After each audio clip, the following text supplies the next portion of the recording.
The feud between Steve Bannon and Elon Musk heats up. The old guard, the new guard, the infighting in Maga over who is going to actually be running the country is at play. And meanwhile, Elon Musk gets sued by the Securities and Exchange Commission. He sues the California Commission. And while he has $1 billion in federal contracts, he evidently will have an office in an area next to the White House to do his Department of Efficiency. Here at Legal AF, we are going to continue to report on Elon Musk, who has more money and is trying to gain more power, but has no checks and balances. My name is Dina Sayegh Doll. Let's get into it. Bannon may not have close to the amount of money that Elon Musk has, but he has power. He has a large voice in that conservative echo chamber, social media, and he has strategic relationships. So what he says matters, in at least the MAGA world. And while all this infighting may be interesting to listen to, it's also productive for those of us who don't want Trump to get a lot of his hateful things done. So how does this get stalled? It gets stalled by Democratic leaders like Gavin Newsom from the outside, but it also gets stalled by the inside, because if they can't agree on the direction they really want to go, or even more importantly, who is going to be the face, the spokesperson, the driver, the power, let's say, in that MAGA movement, because, Trump is in power now, but not for that much longer. And everybody knows that. And everyone wants to be the next kingmaker. Is it going to be Bannon? Is it going to be Musk? And the infighting between those two becomes crucial. So Steve Bannon gave an interview to an Italian newspaper, and this is what he said. He said, quote, "I will have Elon Musk run out of here by Inauguration Day." Then he said, quote, "He is a truly evil guy, a very bad guy. I made it my personal thing to take this guy down. Before, because he put money in, I was prepared to tolerate it. I'm not prepared to tolerate it anymore." End quote. He specifically, one of the things he's not happy about is the H-1B visa, which, as we know, Musk and Vivek Ramaswamy really support. They feel as if it's good because, frankly, it benefited them. And it seems the height of hypocrisy to think that every other immigrant is bad, but your type of immigration is good. But that's where Musk is on that. Bannon and a lot of the other MAGAs, of course, didn't like that because they thought America first didn't even mean having H-1B visas come in. So that was a point of contention for them. He said, so Bannon continues in this interview, he says, quote, "This thing of the H-1B visas, it's about the entire immigration system is gamed by the tech overlords. They use it to their advantage. The people are furious." Then he also talked about, he said, quote, "Peter Thiel, David Sachs, Elon Musk are all white South Africans. He should go back to South Africa. Why do we have South Africans, the most racist people on earth, white South Africans? We have them making any comments at all on what goes on in the United States." So then he says, he quotes, "He went out of his way to mock our movement as racist and retards, and he lost," end quote.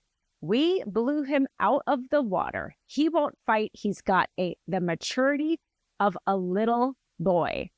And then he says about Musk, as if that wasn't enough, he says Musk's sole objective is to become a trillionaire. Don't disagree with him there. Quote, "He will do anything to make sure that any one of his companies is protected or has a better deal or he makes more money. His aggregation of wealth and then through wealth, power, that's what he's focused on." And then he said about Musk, says he's accused Musk of wanting to implement, quote, "techno-feudalism on a global scale. I don't support that and we will fight it." So he really had a lot to say about Musk in this interview. He did not hold back. He also said, quote, "Musk is a total and complete phony and is in bed and his business partner. He is owned lock, stock and barrel by the Chinese Communist Party and he acts like it." So this is not something some Democrats said about Musk. This is somebody who makes waves and influence and talks as much as the rest of us also don't like Steve Bannon. He has a lot of influence in that MAGA movement. He clearly doesn't like how much influence Musk has on Trump and on the MAGA movement. Like somebody is trying to take his place. He's not going quietly, calling Musk out in these ways when you would, in a very public way. I can't imagine what he's saying behind closed doors. These are things he's saying in a very public way. And, so we see, the rest of us see, and we've been sounding the alarm, frankly, since Elon Musk spent hundreds of millions of dollars trying to buy the vote, having the lottery of trying to pace people to sign up to vote. It's circumventing the law where you actually can't pay people to sign up to vote by holding this kind of lottery. We saw him trying to take power for his own means in this unlawful way.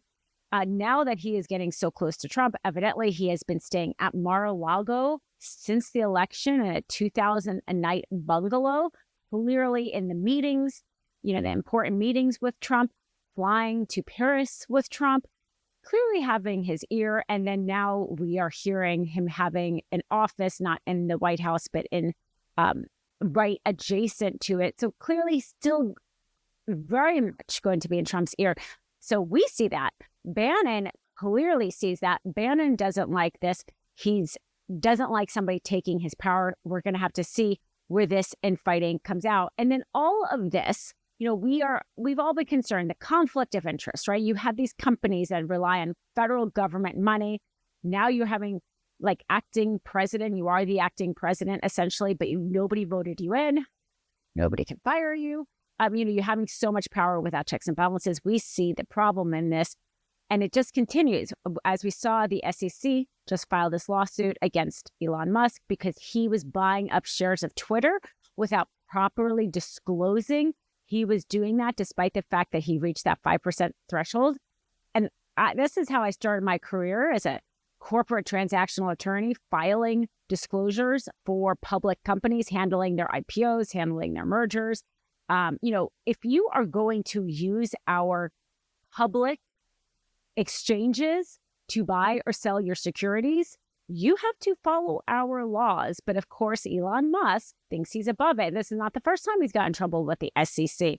He also, as the CEO of Tesla, was making statements without properly disclosing them. And you are limited in terms of the public statements you make as a CEO because of the fact that everything you make can affect your market. And he said things like, I'm going to take it private. And those were in violation of the SEC. So this is not the first time he's acted as if he's above the law. And then he is, at the same time, also trying to go against California because the California Commission said that the launches by SpaceX weren't properly, were not proper under their environmental reviews. Like he is using the land in California to test out his SpaceX launches. It is our land, it is our air, and so our commissions can review whether or not they comply with the environment. And the commission had said that they didn't comply with the environment. The federal government actually went ahead and allowed them to do it anyway. But he was so upset with the commission saying that. He said one of the members didn't like him because of his political statement or whatever. So this is him using all of his money, suing a state agency who is trying to defend the environment of the state you are using. And instead of, hey, you got what you want anyway, Elon, you were able to do your rocket launches anyway, but he doesn't care. He has so much money to burn. He's suing them anyway. Litigation at the California or frankly, any government, can't afford to just spend litigation. This is why so many cities and counties and states are so afraid of making certain decisions because of litigation that taxpayers don't want to fund.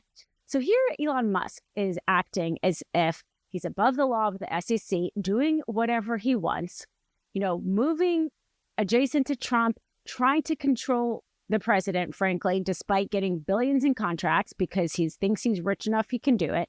On the other hand, being a bully and suing these commissions because he doesn't like what they have to say, even though it doesn't even affect his business because he got to do it anyway. This is the kind of person we're dealing with. So that way, when you see somebody like Steve Bannon, even though, frankly, I disagree with everything Steve Bannon says, seeing him try to rein in some power from Musk, we need some counter powers at B with Maga, because Musk, with the amount of money he has and then having that proximity to power, he can be really dangerous. So we are going to continue to follow this story on Legal AF. My name is Dina Sayegh Doll. Be sure to free subscribe for more updates like this.